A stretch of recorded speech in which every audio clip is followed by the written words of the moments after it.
بسم اللہ الرحمن الرحیم بسم اللہ الرحمن الرحیم رب اشرح لی صدری ویسر لی امری واحلل عقدۃ من لسانی یفقہوا قولی۔ السلام علیکم ورحمۃ اللہ وبرکاتہ۔ ایک نصیحت ایک کہانی میں خوش آمدید۔ آج کی کہانی حضرت محمد مصطفیٰ صلی اللہ علیہ وآلہ وسلم کی ہے۔ ایک مرتبہ کا ذکر ہے کہ ایک مرتبہ ایک شخص رسول صلی اللہ علیہ وآلہ وسلم کی خدمت میں حاضر ہوا۔ سلام کے بعد عرض کی، یا رسول اللہ، میرا ایک سوال ہے جو میں آپ سے پوچھنا چاہتا ہوں۔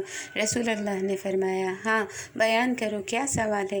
تو اس نے کہا، یا رسول اللہ، کچھ عرصے پہلے تک میرے پاس کچھ حسین جمال رکھنے والے نوجوان، یعنی بہت ہی حسین و جمیل نوجوان آیا کرتے تھے، میرے پاس مجھ سے بیٹھ کر باتیں کیا کرتے تھے، مگر اب کچھ عرصے سے وہ میرے پاس نہیں آ رہے۔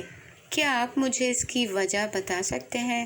رسول اللہ نے اس کے سوال کو سنا اور کہا کہ پہلے میرے سوال کا جواب دو۔ پھر رسول صلی اللہ علیہ وآلہ وسلم نے اس نے جواب دیا، ہاں یا رسول اللہ، ایک جگہ پر بہت سارے لوگ جمع ہوئے تھے اور اپنے اپنے بارے میں بیان کر رہے تھے، تو میری زبان سے بھی نکل گیا کہ مجھے فلاں جنگ میں اتنے زخم آئے۔ پھر رسول صلی اللہ علیہ وآلہ وسلم نے فرمایا، وہ جو حسین و جمیل جوان تھے، دراصل وہ فرشتے تھے، تمہارے جسم سے ایک خوشبو نکلتی تھی، وہ اسے سونگھنے آتے تھے، تمہاری زیارت کرنے آتے تھے، کیونکہ تم نے خدا کی خاطر جنگ میں زخم اٹھائے تھے اور وہ زخم کسی کو بیان نہیں کیے تھے۔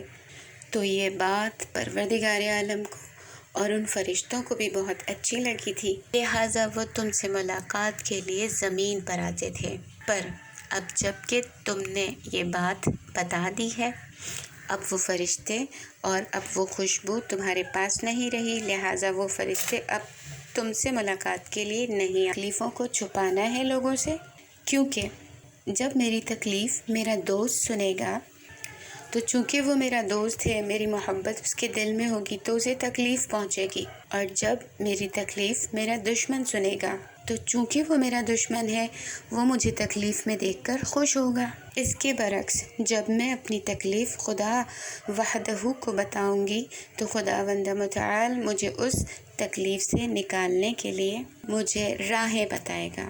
اگلی نصیحت اور کہانی کے ساتھ انشاءاللہ پھر حاضر ہوں گے، جب تک کے لیے اللہ حافظ۔ سبسکرائب کیجئے ذکر ٹی وی اور اس علم کے سفر میں ہمارے قدم کے ساتھ قدم ملائیے۔